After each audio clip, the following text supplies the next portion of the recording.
Hello, this is Brad Wild, and we're here in Grand Junction, Colorado, Kilo George Juliet Tango, and we're going to be flying up to Boise, or Kilo Baker Oscar, India, in the recently released version of the JAR A320. This is version 2.6 R1.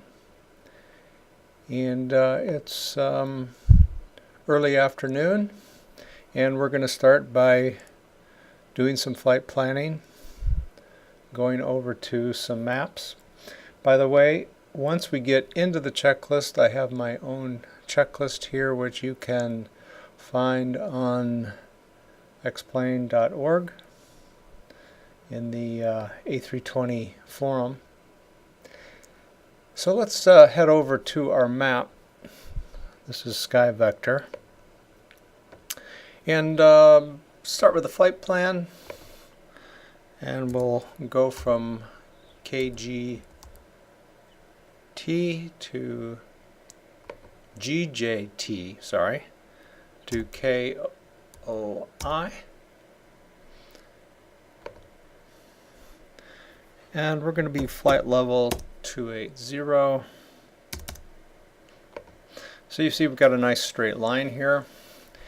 Now, I have checked Route Finder. I have checked Flight Aware, where I always start, and there are no direct flights between these two airports. So we're going to build our own, and that's what our exercise is going to be today. So we've got our straight line here. Now, I've done a little bit of homework and gone to flightplan.com and have a SID out of the airport here at Grand Junction. So we'll be taking off on runway 29, and there's a waypoint Roan and then Loma. And then we're going to head up to Tessie and pick up a route, and you'll see that mapped out in just a minute. Our star into Boise is called Court 2, and we'll be picking it up here at Durso, only because I don't think there's any reason to start this far out. The airport's over here, so I think that'll give us plenty of time to get lined up with the runway. Here's our approach plate for runway 28 right, which will be our ILS approach into Boise, but more about this as we get closer to our destination. Let's go back to Flight Vector and start plugging things in and see what happens. So if you recall, our first waypoint was Roan,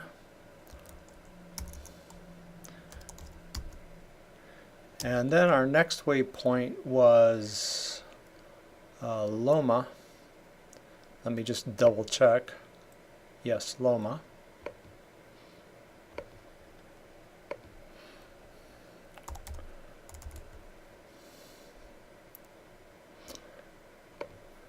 So we'll zoom in a little bit here.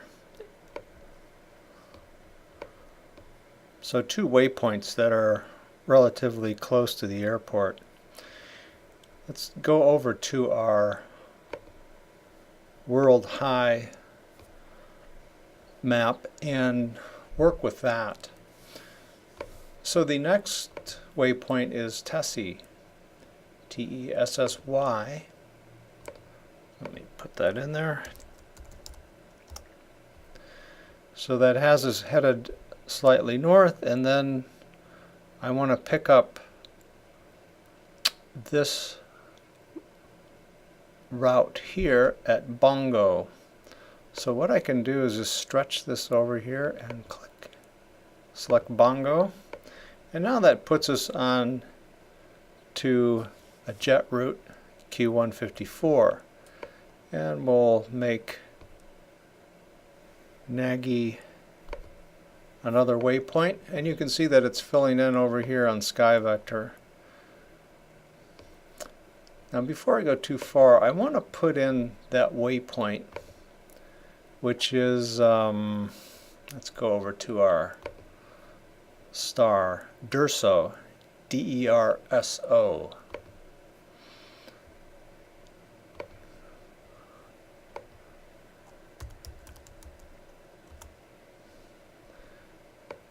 And that'll help us know when we need to get off of our airway. So we'll head up to Pyme, add that to our route, and then to Burley VOR. And then that takes us over to a waypoint here that has been generated by FlightAware. And I'm not exactly sure what that is. We don't have to keep it there, but it looks like it's V444. So I'm not sure what's going to happen once we get these waypoints into our FMGC and the A320. So I'm going to want to keep those close to me. One more thing before we climb into the airplane. I want to go over to fuelplanner.com and determine how much fuel I'm going to need for this flight. It's not going to be a lot. So let me just put in my origin and destination.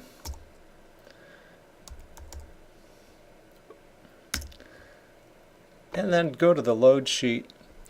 And I'm interested in my takeoff fuel here, which is 14,000 pounds.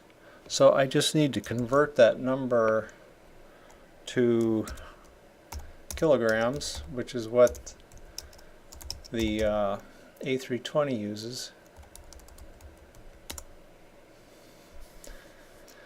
So we're at about 6,500 kilograms, and that's the number that we're going to be using when we go to fuel the airplane. Alright, here we are, cold and dark in the A320. So a few things we need to start with. Let's get the fuel truck pulled up. There we go.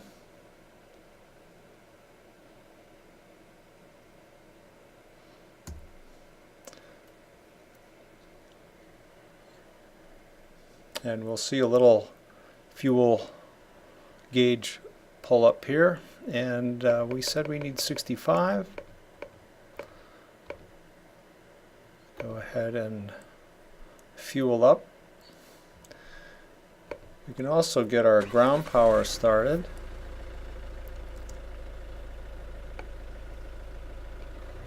Little unit here.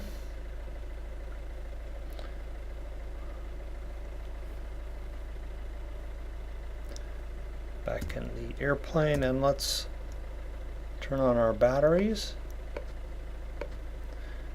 and then external power.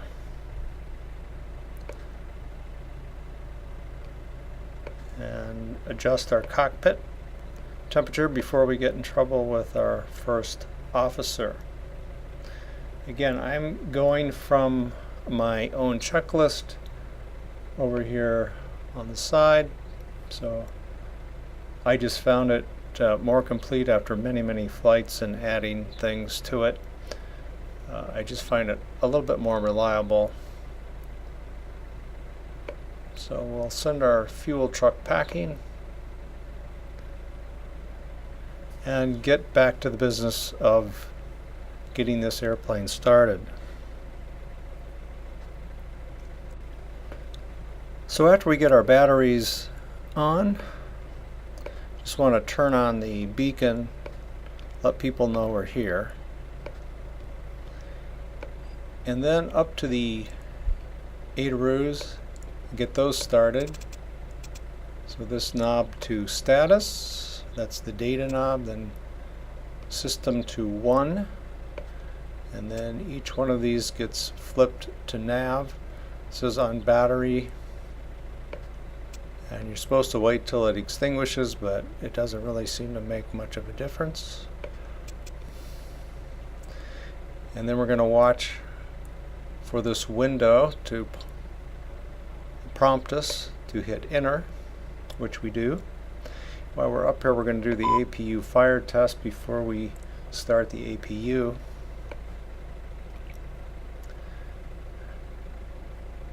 We can get our packs going, get a little air conditioning here, and then for our APU we click master switch and then the start, and we wait for it to read available. We can give ourselves a little overhead light here.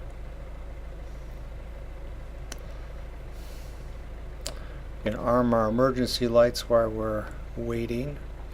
We can also turn on our seat belts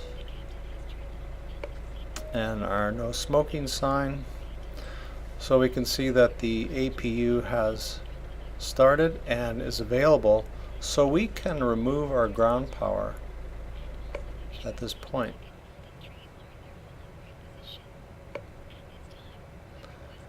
And just check that the doors are closed.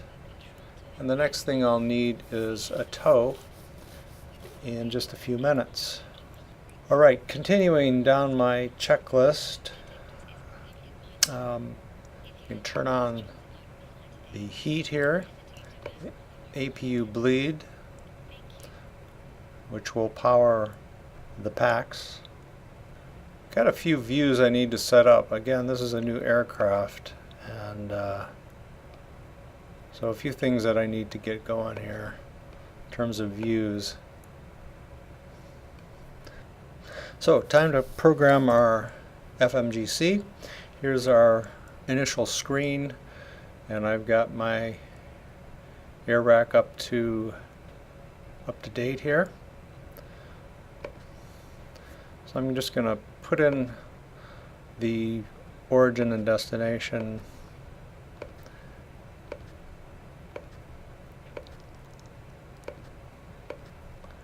To get our IRS aligning. And this is American Airlines Flight 111. Cost index, I will use the average of 45. Cruise altitude, I will wait. Here's our fuel screen. Just activate that with the R1 button. No more to do there. So over to our flight plan. We'll start with our departure, runway 29, and we're going to be using the Roan to SID. We'll be exiting or transitioning at Tessie, and we can insert that. But one thing I want to make note of is where we enter the Q154 airway, and that's at Bongo. That should be easy to remember. So we'll go ahead and insert that after Tessie, and then we can create our airway there.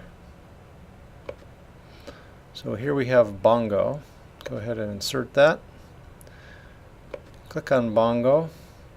Click on Airways and add our Q154.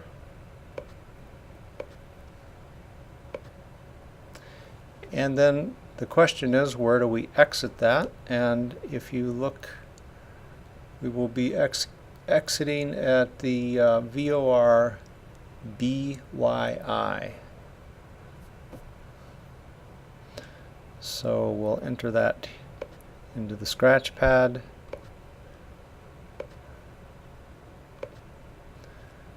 Back to our flight plan, insert that,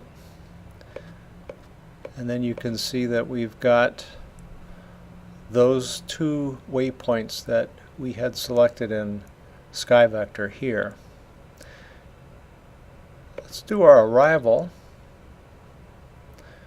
We're going to be ILS 28 right, and we're going to be using Court 2. Click No via, but here is our DURSO transition. Select that, go back and insert. So here's our discontinuity, and I click clear, the button next to it, insert. So now that we've finished programming our arrival, departure, and the waypoints in between, let's go back and finish up programming our FMGC. So we'll go over to the performance screen, and we simply click L1, 2, 3 to enter our V speeds. Transition is 18,000. Now this is something that I haven't seen before. It's usually been 5,000 by default, and I've had to enter it in, but maybe this is one of the things that they have changed. They did say that they made some changes to the MCDU, which is the interface to the FMGC. And here's our thrust reduction altitude, and we'll put in flaps 2,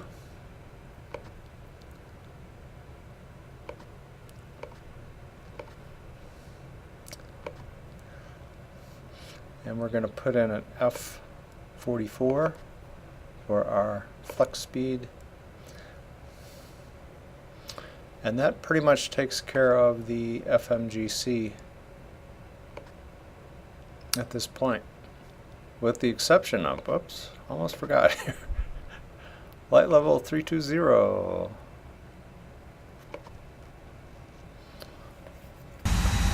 Alright, we're just about ready to push back. We want to clear up a couple of things here on our glare shield. So let's start with our barrow, and got a barrow here of altimeter of 30.06. So I'll switch this over to US, and then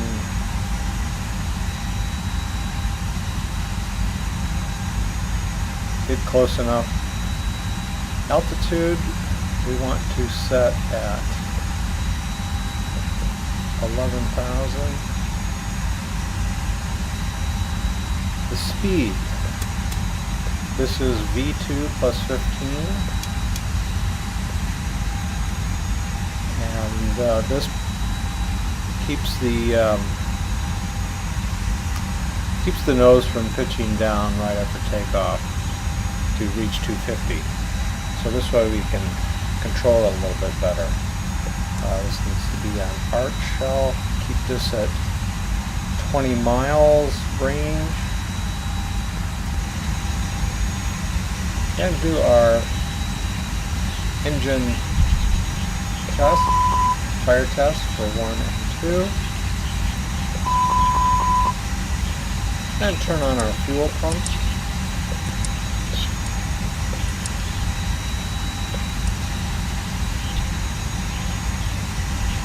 And now we're ready to call for our pushback.